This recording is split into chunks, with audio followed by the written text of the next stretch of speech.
throwaway account because a few people from my industry lurk here, and honestly, I'm not ready for the DMs yet.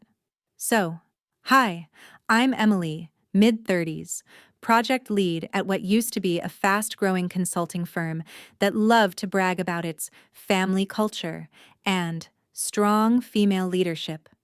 You already know where this is going. I'm writing this from memory because the moment itself is burned into my brain in a way that still makes my stomach clench.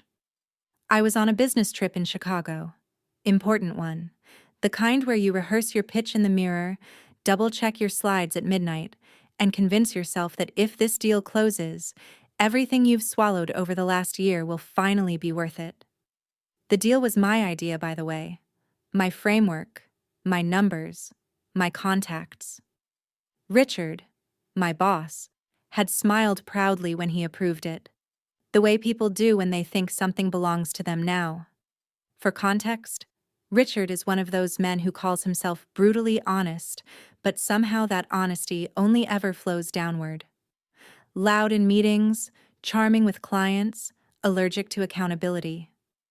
He hired me 3 years ago and spent those years reminding me how lucky I was to work under him.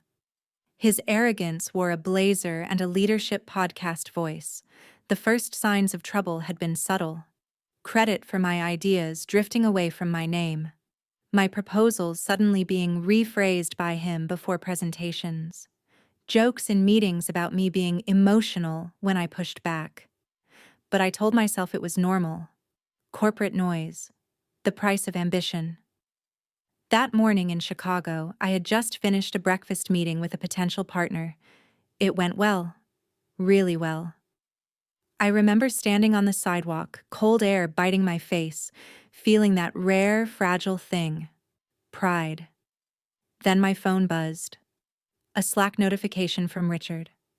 No greeting. No warning. Just a message. Clean and efficient, like he was canceling a lunch reservation. Emily, your position has been terminated effective immediately. This isn't working out. HR will follow up. I stared at it, waiting for the punchline. Sometimes he liked to test reactions. He once pretended to cancel bonuses as a joke and laughed when people panicked. So I refreshed the app. That's when I noticed I was logged out. Email, gone. Slack, gone. Company card, declined when I tried to pay for a coffee 5 minutes later. I stood there at the counter like an idiot while the barista waited and my card beeped red. People behind me sighed. I checked my bank app. The corporate account that covered travel? Zeroed out. No call. No explanation. No. We'll discuss when you're back. Just erased. From another city. Like I was a corrupted file. I felt heat crawl up my neck. That familiar office humiliation cocktail. Shock mixed with the terrifying awareness that this was happening in public, in real time, and I had no script for it. I went back outside and sat on a bench with my suitcase between my feet, phone in my hand, watching tourists take pictures of buildings I suddenly couldn't afford to care about. I typed and deleted about 10 responses. Angry ones, professional ones, desperate ones. And then something very quiet happened inside me. The panic didn't fully arrive. Not yet. Instead, there was this strange, icy clarity, like a switch flipped. So I replied with exactly one sentence. Okay, I accept your rules. He didn't respond. That was it. No dignity-saving call, no HR courtesy message, just silence and the knowledge that the company I had poured myself into had decided I was disposable enough to be fired by text while stranded in another state. I sat there for a long time after that, watching my reflection in the dark screen of my phone, trying to understand how someone could be so confident, so arrogant, that they'd think this was the end of the story. Spoiler, it wasn't. After I sent that message, I think Richard assumed I'd implode. Cry, beg, call HR, max out the company card in revenge. Something dramatic enough to justify the story he'd already decided to tell about me. Unstable. Didn't handle pressure well. We tried. Instead, I was sitting on a freezing metal bench in downtown Chicago with a dead corporate identity and a suitcase that suddenly felt heavier than it should. First practical thought, okay, get back to the hotel. Second thought, how? I opened my travel app, logged out, tried to reset the password, access denied. The flight home, booked through the company, might as well have never existed. I called the airline anyway because denial is a powerful drug. The woman on the phone was polite but firm. "I'm sorry, ma'am, that reservation was canceled about 20 minutes ago." Canceled. Not even left to expire. Someone had gone in and actively erased my return. I laughed. Not hysterically, just one sharp breath that came out wrong. People nearby glanced at me and then away, the way strangers do when they sense something cracking but don't want to be involved. I tried calling Richard. Straight to voicemail. HR? Same.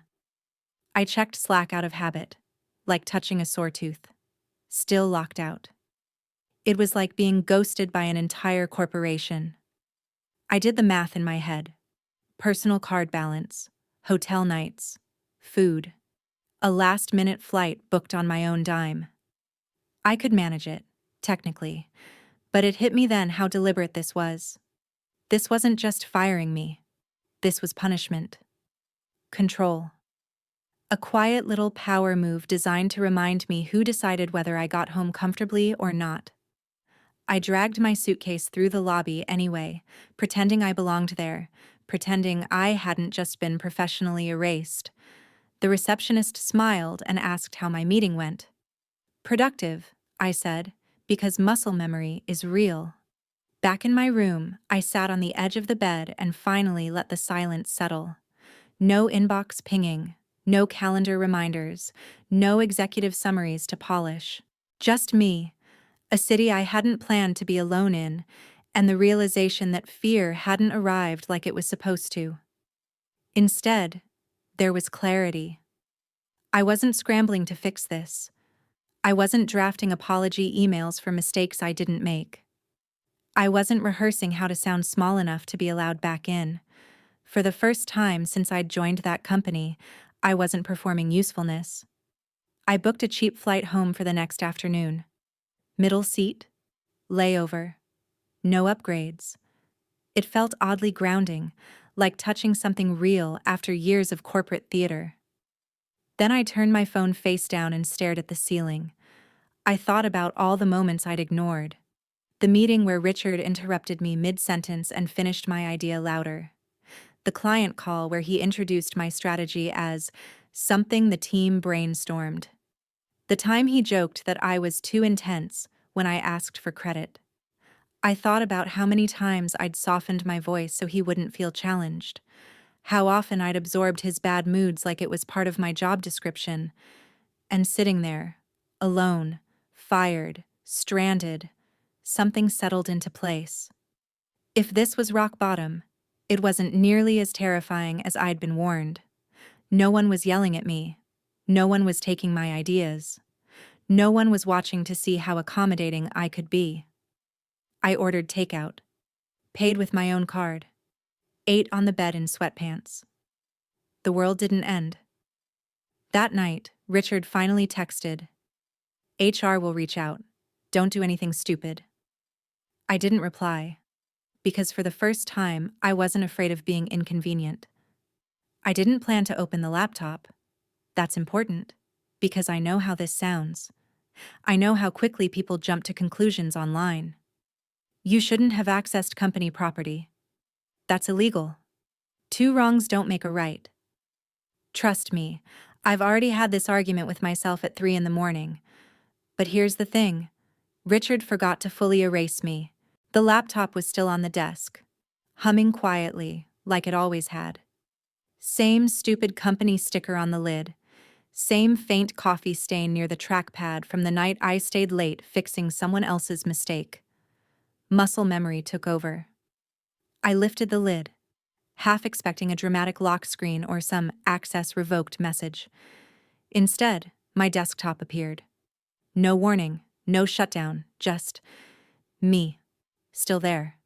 Email inbox loaded, calendar populated, Slack history frozen at the moment I was cut off. For a second, I just stared, my heart thudding in my ears. It felt like walking back into an apartment after being evicted and finding all your stuff exactly where you left it. I checked the VPN. Active.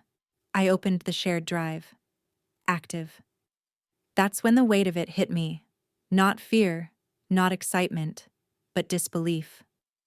After all the smug certainty, all the confidence with which he'd fired me from another city, Richard hadn't followed through. He'd slammed the door theatrically and forgotten to lock it. And behind that door was everything.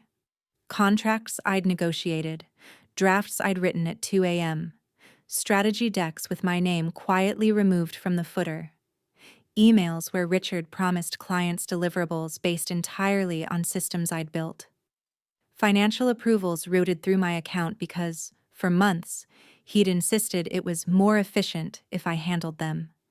There it was in writing. Names, dates, digital fingerprints. I didn't feel triumphant. I didn't feel vengeful. Mostly, I felt tired. Tired of being told I was replaceable while holding the entire operational spine of that company together. Tired of being spoken over and then blamed when things went wrong. Tired of carrying responsibility without authority and watching someone else take bows for my work. I scrolled through a presentation that stopped me cold. My Chicago pitch. The one I'd just delivered hours earlier. My language. My framework. My case study. Only now the cover slide had Richard's name on it alone. The timestamp showed it had been edited while I was in the Uber to the airport.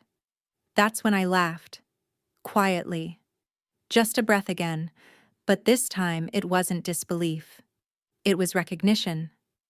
This wasn't a misunderstanding or a bad day or a rushed decision. This was theft with a confidence born of habit. I realized something else then. Something small but important. I wasn't being monitored anymore.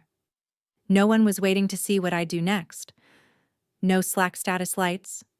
No quick sync messages. I was invisible. And for the first time, that invisibility felt like space instead of erasure. I didn't download anything. I didn't forward files to myself. I didn't need to. I took notes, dates, file paths, approval chains. I documented the structure of how things actually worked versus how Richard pretended they did. I saved nothing externally. I left no obvious trace, just quiet awareness. This wasn't about revenge. Not yet. It was about understanding the shape of what I'd been carrying and what would happen when I let go. At 4:17 a.m., my email pinged. An automated notification, termination paperwork pending approval. My name was still listed as the responsible party. I closed the laptop slowly, like it might spook if I moved too fast. Richard thought firing me was the end of the story. He didn't realize he'd handed me the full outline. The paperwork arrived the next morning like nothing unusual had happened. No apology, no explanation, just a neutral subject line and a PDF that treated my exit as a routine administrative update, the kind that usually comes after a polite meeting and a boxed plant. It was surreal how clean it all looked on the surface, like the company was trying to scrub away the fact that I'd been fired by text and stranded in another state. I opened the document slowly, coffee cooling beside me, my suitcase still half-packed on the floor. Voluntary separation, it said. I actually snorted at that. According to the form, I had initiated the departure. According to the dates, I'd been informed in person. According to the language, everything had been mutually agreed upon. It was a lie stacked on top of other lies, all of them tidy, all of them designed to protect the people who'd never have to explain themselves. I didn't correct it. That surprised me. A few weeks earlier, I would have fired off a furious email, quoted policies, demanded revisions, insisted on accuracy. I would have fought to be seen as reasonable, professional, worthy of fairness. But something in me had gone very still. I logged into the system one last time. Still no lockout. Still trusted with access to end things cleanly. The irony wasn't lost on me. Richard didn't trust me enough to fire me to my face, but he trusted me to close the door behind myself. So I did. I filled out the termination workflow exactly as instructed. Checked boxes, added dates, uploaded the PDF, routed it to HR. No comments, no explanations, no emotional footnotes. HR approved it within the hour. No call. No, "Are you okay?" No acknowledgement of the circumstances. Just a green checkmark and a system-generated confirmation email thanking me for my time with the company. That part hurt more than I expected. Not because I wanted comfort, but because it confirmed something I'd been resisting. The humiliation wasn't accidental. It was procedural. This was how things were done when the person on the other end wasn't considered important enough to complicate the process. I cleared out my digital workspace, archived projects, left shared folders intact. I didn't sabotage anything. I didn't leave traps. I didn't make speeches in all hands channels. I just stopped holding things together. Before logging out for good, I hovered over Slack for a moment. There were unread messages from people I'd mentored, collaborated with, quietly protected from Richard's moods. I imagined the confusion they'd feel when meetings started failing, and no one could quite explain why. I didn't warn them. That was the hardest part. But I knew if I did, it would turn into drama, into a story about my feelings instead of the facts. And I was done donating my emotional labor to a system that only noticed it when it was gone. I shut the laptop down and slid it into my bag. When I dropped it off with the courier later that afternoon, the guy asked if I needed a receipt. "No," I said, surprising myself with how calm my voice sounded. "I'm finished." Walking away from that building, no escort, no cardboard box, no audience, felt anticlimactic in the best way. There was no final confrontation, no raised voices, no moment where Richard realized he'd miscalculated. Just absence. And as I stepped outside, phone buzzing uselessly in my pocket, I understood something that hadn't fully formed before. Quiet exits terrify people like him far more than dramatic ones ever could. It took exactly 4 days for the cracks to show. I know this because on day 4, my phone started vibrating in that familiar, insistent way that used to mean everything is on fire, and somehow it's your fault. Except this time, I wasn't responsible for putting it out. At first, it was subtle. A missed call from an unfamiliar number, then another. Then a voicemail from someone in sales asking if I could quickly clarify a contract clause I'd written months ago. I didn't respond. I told myself it was none of my business now. I meant it. By day 6, it wasn't subtle anymore. A former teammate texted me, "Hey, random question. Do you know where the client escalation matrix is?" Another, "Do you still have access to the vendor approval workflow?" Another, later that night, "Richard says you handled the renewal logic. Can you explain it to him?" I stared at the messages with this strange mix of sadness and validation. It wasn't petty satisfaction. It was more like watching a bridge collapse after years of being told it didn't need maintenance. Things started falling apart in predictable ways. Calls went unanswered because no one knew who owned which accounts. Deals stalled because the financial assumptions, my assumptions, were being quoted without understanding. A client emailed asking why a deliverable Richard promised didn't exist yet. Apparently, he'd promised it because he thought I'd already built it. I found this out because someone forwarded me his message by accident. He'd written, "Emily used to manage this. Can someone recreate her process?" Recreate. As if it had just appeared one day. As if it hadn't lived in my head, evolved over years, been refined through late nights and quiet competence. Then Richard called. Not once, not twice, 3 times in a row. I let it ring, watched the screen light up and go dark. My chest was tight, but not with fear, with something closer to grief. Not for the job, for the version of myself that used to jump every time his name appeared.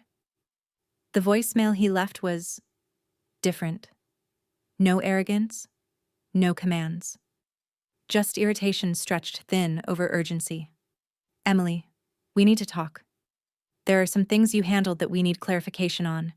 This is getting messy. Messy. Like this was a spilled drink, not a system collapsing under the weight of his own shortcuts. An hour later, another call, then a text. Can you help us fix this? That one hit harder than I expected. Not because I wanted to help, but because of how casually he asked. No acknowledgement of how he'd fired me, no apology, no recognition of the humiliation, just an assumption that I'd step back in because things worked better when I did. I imagined him pacing his office, blinds half closed, voice rising as people told him they didn't know, couldn't find, hadn't been trained. I imagined the panic setting in as he realized the company didn't run on his confidence alone. I also imagined what would happen if I replied, if I explained, if I guided, if I saved him. And suddenly everything became very clear. Helping wouldn't restore my dignity. It would erase the lesson. So I didn't respond. The silence stretched, became uncomfortable, became loud. By the end of the week, the tone changed again. Less irritation, more pressure. Emily, this is serious. You still owe us some responsibility here. Let's be adults about this. Adults. That word again. Always used when someone wants you to clean up their mess quietly. I turned my phone off and went for a walk. For the first time since all this started, I felt something close to peace. Not because they were failing, but because I wasn't holding them up anymore. I realized then that my absence wasn't revenge. It was reality catching up. I didn't block Richard at first. That might sound strange, but I wanted to see it. I wanted to witness the escalation, the way confidence curdles into entitlement when it stops being rewarded. Blocking him would have been clean, but it would have robbed me of something important. Perspective. The calls kept coming. Unknown numbers. Office line. His personal phone. Then emails. Sent from an assistant's account. Then from HR. Then from an address I didn't recognize at all. Each message tried a different tone, like someone flipping through masks in a hurry. First, it was professional. Emily, we're experiencing some operational gaps and would appreciate your cooperation during this transition. Then it got sharper. You were responsible for these systems. Walking away like this is unprofessional. Then angry. This situation is becoming unacceptable. You can't just disappear. Disappear. As if I hadn't been erased first. The threats came next, thinly veiled and poorly thought out. We may need to revisit certain compliance issues. Legal has questions about your role. You should consider how this looks. I read them all. Slowly, carefully. I didn't respond to a single one. What surprised me most wasn't his behavior, it was how familiar it felt. This was the same cycle I'd lived inside for years, just louder now that I wasn't cushioning it. Charm didn't work, so he tried authority. Authority didn't work, so he tried fear. Fear didn't work, so he tried guilt. At one point, he left a voicemail that actually made me sit down. His voice cracked. Not dramatically, just enough to slip. Enough to reveal panic. Emily, this is bigger than us. People's jobs are on the line. You helped build this. You can't just wash your hands of it. There it was. The final card. Responsibility without power. Loyalty without respect. The same argument he'd used every time I tried to set a boundary. If you don't comply, you're hurting others. I felt the old reflex twitch. the urge to fix, to step in, to be the adult in the room. And then I remembered standing at that coffee counter in Chicago, card declined, being watched like I was incompetent or careless or small. I remembered the termination message, the silence after. I let the voicemail end. The calls slowed after that, replaced by texts sent late at night, when people think vulnerability counts as sincerity. I didn't mean for it to happen this way. We can work something out. Let's just talk. But talking had never fixed anything before. Talking had only ever bought him time while I did the work. So I stayed silent. And something interesting happened. Without my responses to orbit around, his messages started contradicting each other. 1 minute I was indispensable, the next I was negligent. 1 minute he needed my help. The next he hinted I'd be blamed. It was messy, undignified, human in a way his boardroom persona never allowed. My silence became a mirror. Friends asked me why I didn't just tell him off, why I didn't send one final message, one perfect paragraph that explained everything and made him understand. But I'd learned something important by then. People like Richard don't understand explanations. They only understand consequences. And silence, real silence, the kind that doesn't negotiate, is a consequence they can't reframe. By the end of the second week, the calls stopped. Not because he didn't need me anymore, but because he finally understood I wasn't coming back. About 3 weeks after I stopped answering calls, I heard through the grapevine that the company had initiated an independent audit. Not a friendly internal check.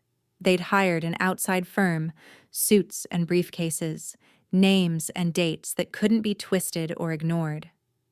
I wasn't surprised. Honestly, I had expected something like this. Richard's overconfidence was legendary, but overconfidence doesn't fix missing processes, unpaid invoices, or deals falling apart because the person who built the systems is suddenly gone. What surprised me was how little I cared. When I'd been inside, I would have worried about every phone call, every spreadsheet, every oops that made him look incompetent. Now I was sipping coffee in my apartment, half a mile from the chaos, reading forwarded emails from former colleagues who didn't realize how little I cared anymore. The audit itself sounded like something out of a slow-motion horror movie. They were combing through names, signatures, approvals, every detail I'd meticulously maintained. My work, which had been invisible for so long, was suddenly indispensable as a record. Without it, Richard had no cover, no way to explain the gaps. Every deal he had promised without consulting anyone, every contract he'd revised to make it sound like the team did it, every financial decision he'd pushed through on my diligence. It was all traceable. I got messages from the auditors indirectly. One of my former team members forwarded a question. "Do you remember who approved this transfer?" I didn't answer. I didn't need to. It wasn't my responsibility anymore, but I documented it anyway, quietly, for myself. Dates, emails, approvals, the full chain. If Richard had thought firing me would erase the history of how things ran, he was wrong. Very wrong. Then came the calls from legal. They wanted to clarify procedures, to understand the systems I had maintained, and to make sure they weren't missing anything. I could have agreed, guided them, made it easy for them. But why would I? They had fired me, humiliated me, erased me from the company mid-flight. The auditors didn't need my cooperation. They needed the truth. And the truth wasn't mine to give them. The more I learned about the audit, the more I realized something fundamental. The company was trying to spin control out of chaos, but the chaos was my absence. My meticulous care, which Richard had treated as invisible, had been the skeleton of operations. Remove it, and the body falters. Remove it quietly, without fanfare, and suddenly the skeleton is all anyone can see. I smiled a little when I heard Richard's name mentioned in internal reports. They were tracing approvals, tracking email signatures, documenting responsibilities. Every time his improvisation had failed to match the meticulous processes I'd set, it was flagged. Every time someone tried to cover for him, discrepancies showed up. And for the first time, I felt a kind of satisfaction I'd never allowed myself before. My work mattered. Not because he said it did, not because he was charming enough to take credit, but because reality required it. I didn't intervene. I didn't offer advice. I didn't correct anyone. I just let it unfold. Richard's arrogance had created a system built entirely around me. Now that system was collapsing, and he had no idea how to stop it. I spent that week reflecting on the irony. The meticulous records I'd kept, which had seemed like invisible chores, were now the only thing keeping him from total implosion. And yet, because I was gone, they didn't really protect him. They just exposed the truth he didn't want anyone to see. For the first time, I realized the audit wasn't just about finance or compliance, it was about accountability, about consequences, and I, in all my quiet absence, had become the final arbiter. Richard was learning something crucial, though probably too late. Systems can't be maintained by charm, and respect can't be demanded by fear. The audit kept running, and I kept my distance, watching, documenting internally, but never stepping back in. Because for the first time, I wasn't the one being managed. I was free, and I liked it. Monday morning arrived, bright and indifferent, as if the world had no idea the chaos brewing inside the office of my former life. I wasn't there to see it, of course, but I got the updates anyway, through whispered messages from friends still inside and through the small leaks that always happen when people panic. Richard walked into the office that day like he owned it. But I can tell you, from everything I've pieced together, the confidence was already fraying at the edges. Empty desks greeted him, emails piled up unanswered, voicemails stacking like bricks in the inbox. People who had been loyal, reliable, competent, my team, were now scrambling without the structure I had silently maintained. The first sign that things were truly unraveling came when the executive assistant found a flash drive on Richard's desk. No note, no explanation, just a black stick of plastic sitting there, humming silently with potential revelation. It had my name on it. Not literally, but the system paths, the project titles, everything on it screamed Emily. He picked it up, turned it in his hand, muttering under his breath. Where? Who? People reported his voice as unsteady, the usual arrogance cracking. And that, for me, was almost more satisfying than the entire sequence of events. I had left that flash drive deliberately visible, knowing that the office had a habit of leaving me out of the picture, assuming I'd quietly vanish. And vanish I had. But I hadn't erased my presence. I had just made it impossible to ignore. By mid-morning, Richard had opened it, frantically scrolling through files, project notes, approval records, emails, everything I had meticulously organized, the very things he had claimed to understand, the very work he had overseen, was now staring him back in the face, unalterable and undeniable. The office phone lines lit up like a Christmas tree. Calls to me continued, but I was gone. Email chains began circulating, some trying to figure out who had access, some realizing how reliant the company had been on me without ever acknowledging it. Rumors spread quickly. My former colleagues whispered about the Emily files, speculating on the amount of information she'd controlled, how much authority she had quietly wielded, and how much the company was failing without her. No one knew everything, no one but me, and the realization that she wasn't coming back made their panic contagious. Richard tried to call a few people together, holding a meeting, but most desks were empty.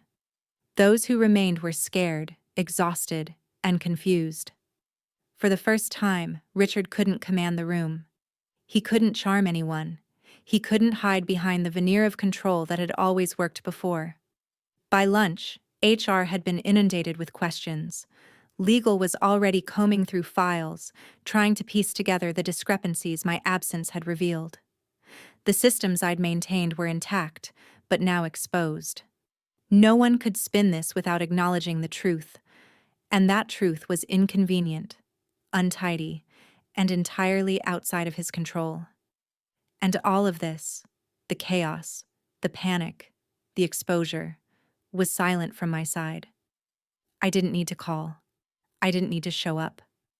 I had left the structure in place, but I had left myself out of the story entirely.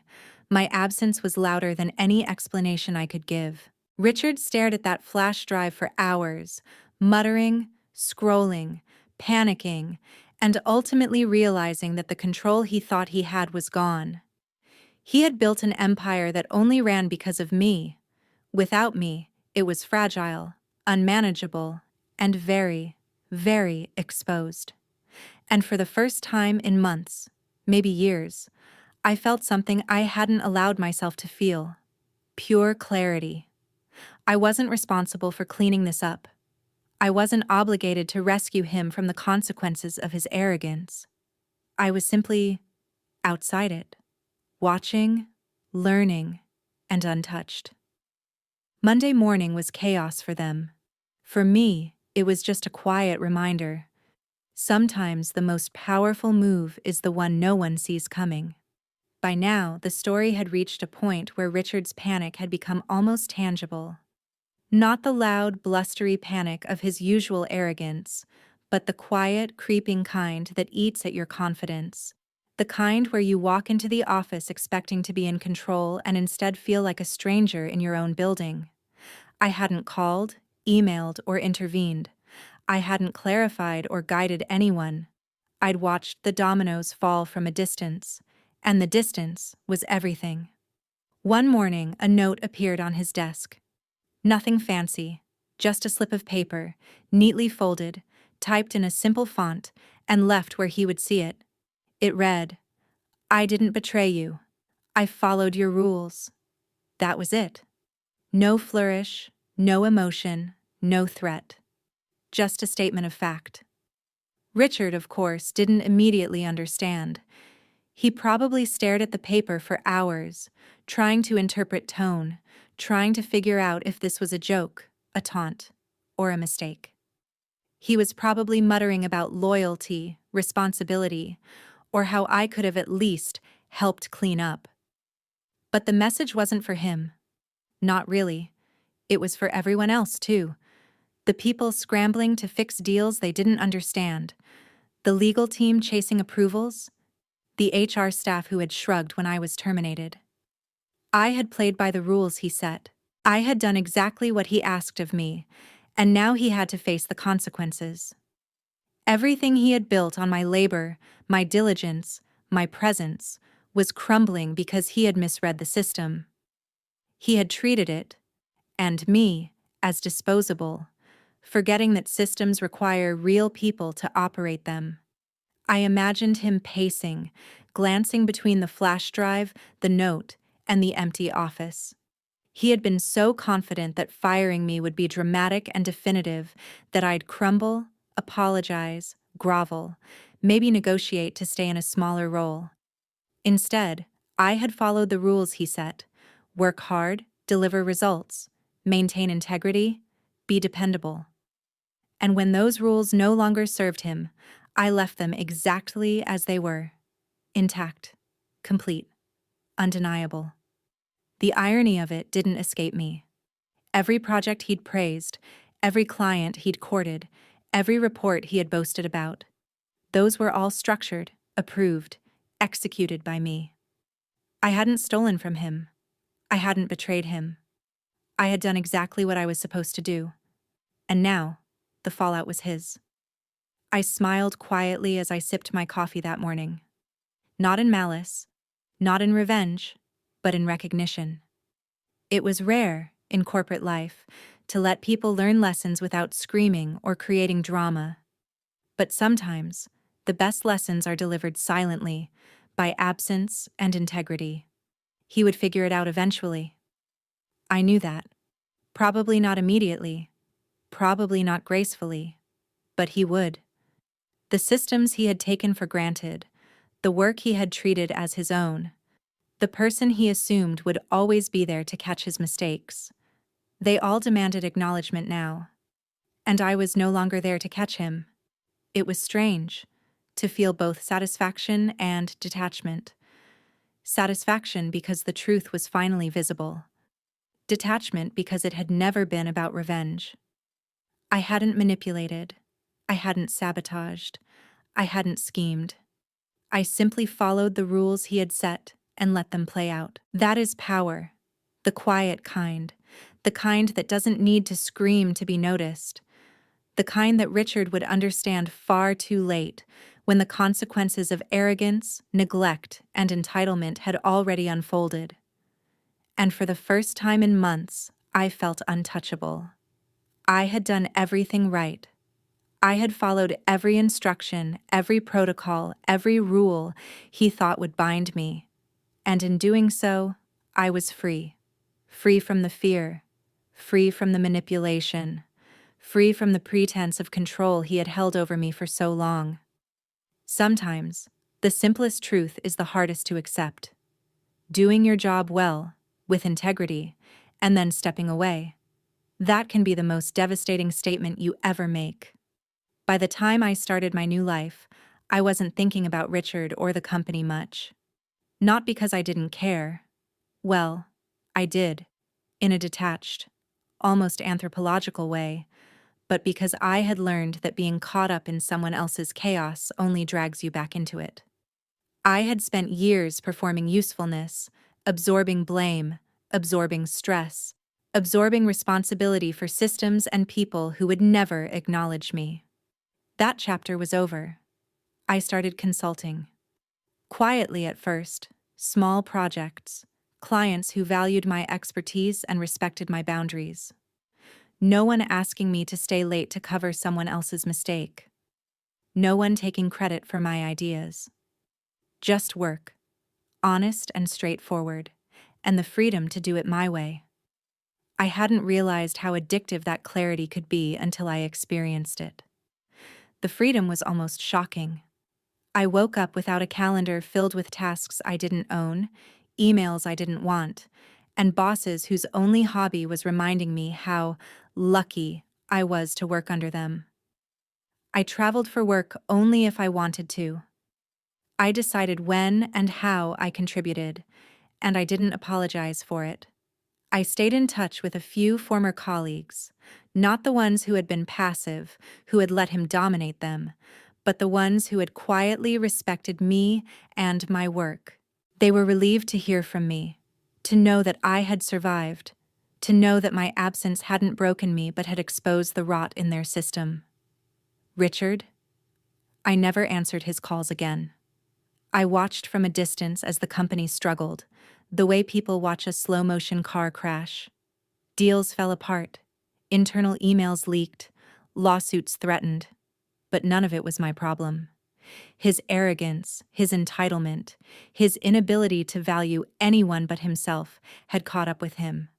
The system he had built on my labor was collapsing, and he had no safety net. Occasionally, I would get updates through mutual acquaintances.